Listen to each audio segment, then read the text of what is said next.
여러분 안녕하십니까? 뉴스데스크 강원입니다. 학교 급식 종사자들은 폐암 확진자가 나올 정도로 열악한 환경에서 일하고 있는데요. 강원도 교육청이 실태 조사를 하고 조리실 환기 설비 개선을 약속했는데 전국 학교에서 한꺼번에 시설 개선을 하려다 보니 업체 계약조차 쉽지 않은 상황입니다. 김도균 기자가 취재했습니다. 춘천 한 학교의 급식 조리실입니다. 10명의 조리 노동자가 900명이 넘는 사람들의 점심 식사를 만들고 있습니다. 매일같이 대량의 밥을 짓고 국과 반찬을 만들면 끊임없이 연기가 발생하다 보니 주방 공기 환기 장치마저 제 역할을 하지 못하고 있습니다. 조리용 환풍기가 제대로 작동하지 않아 공기 순환은 외부로 통하는 송풍구에 의존하고 있습니다. 전문 연구기관 점검 결과 후드의 기능과 규격이 모두 적합하지 않다는 결과가 나왔습니다. 점검을 맡긴 강원도 내 100개 학교 모두 결과는 마찬가지였습니다. 어떤 점이 문제인지는 파악했지만 공사 견적을 받는 단계부터 막히기 시작했습니다. 교육청이 예산 지원을 약속하고 문제점 진단까지는 도움을 줬지만 업체 선정부터는 학교마다 알아서 해야 하기 때문입니다. 지역교육청이라든지 도교육청에서 적극적으로 업체 알선을 좀 해주셨으면 학교에서는 조금 부담을 좀 줄일 수 있을 것 같습니다. 일선 학교들이 견적을 받거나 업체를 선정할 때 특히 어려움을 겪는 이유는 전국에서 수요가 몰리고 있기 때문입니다. 지난해 강원도에서만 폐암 질환자가 2명 추가 발생하는 등 열악한 환경에 처한 조리 노동자들의 현실이 드러나면서 고용노동부와 교육부가 전국 학교 급식조리실 환기 설비를 정비하라고 통보했습니다. 특히 급식이 이루어지지 않는 방학 기간에 공사를 집중적으로 진행해야 하기 때문에 강원도 교육청은 올해는 72개 학교만 우선 교체하기로 했습니다. 2027년까지 모든 학교의 조리실 환기 설비를 단계적으로 개선하겠다는 계획입니다. 전국적으로 동시에 많은 학교가 급식소 환경 개선 공사를 들어가고 있고 그나마 강원도 내에 전문 업체도 많지 않아 업체 선정에 어려움이 있습니다.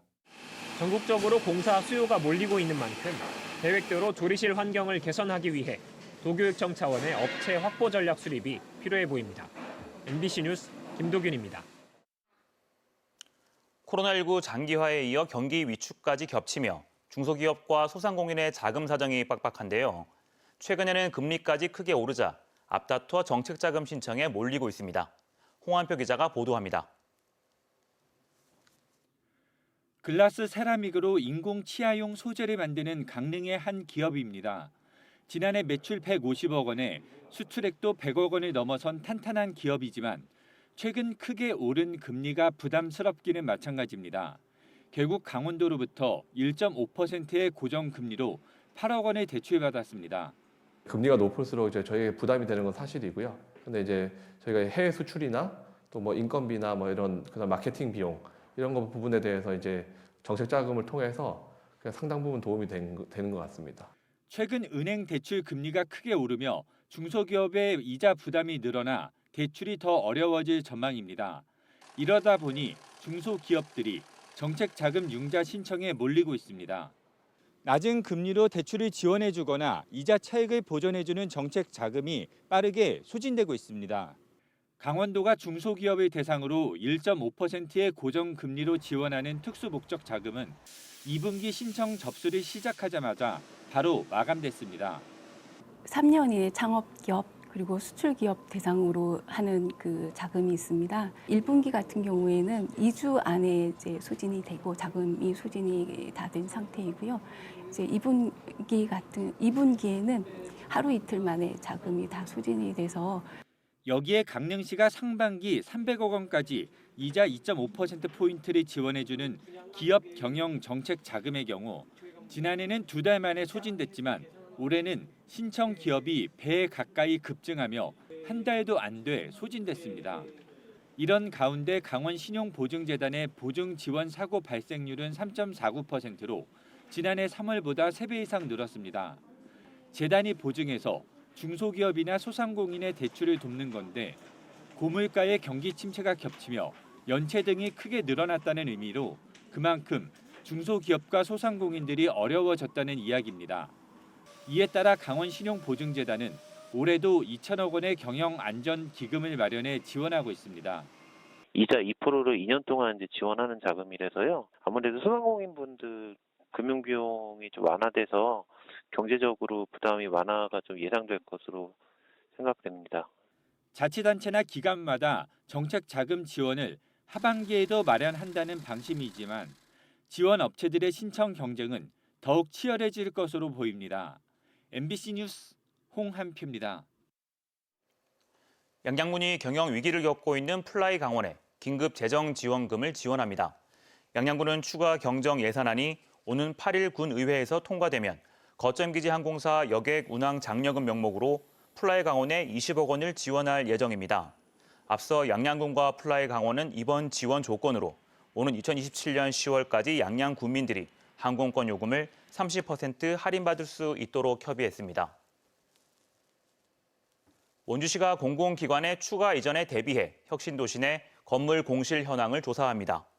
원주시는 다음 달 말까지 혁신도시 상업 업무용지와 준주거용지 내 공실 현황을 정확하게 파악해 지방 이전을 준비하는 공공기관이 문의하면 정확한 정보를 안내할 수 있도록 한다는 계획입니다. 정부는 혁신도시에 이어 수도권에 있는 공공기관을 지방으로 추가 이전하는 방침을 정하고 기본 계획을 수립하고 있습니다. 강원도 환동해본부가 오는 10일 양양군 현북면에서 제29회 해난 어업인 위령제를 진행합니다. 유가족과 어업인 등 300여 명이 참석하는 이번 위령제에는 2000년도에 건립한 노후 위패 봉안소를 철거하고 신축한 해난 어업인 위패 봉안소를 처음으로 유족에게 공개합니다. 해난 어업인 위령제는 1995년 해난 어업인 위령탑을 건립한 후 매년 5월 10일에 개최해 그동안 1,091명의 해난 어업인 위패를 봉안했습니다. 올 하반기 동해안 어업 현장에서 일할 외국인 계절 근로자 수요 조사가 이루어집니다.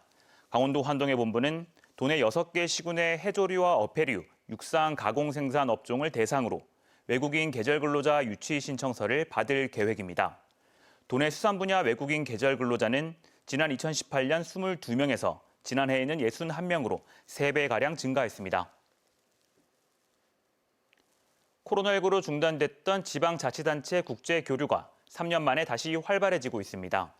강릉시는 중국 자매도시 후베이성 징저우시와의 교환 공무원 상호 파견 사업을 재개하기로 하고 서로 교환 공무원을 선발해 파견 근무의 기회를 제공합니다. 동해시는 베트남 북부의 하이퐁시와 교류를 확대하기로 한 가운데 하이퐁시 대표단이 동해안 크랩킹 페스타에 참석해 교류 방안을 협의하고 있습니다. 올해 처음 개최된 2023 동해안 크랩킹 페스타에 10만 명 넘는 인파가 몰리며 성황리에 마무리됐습니다.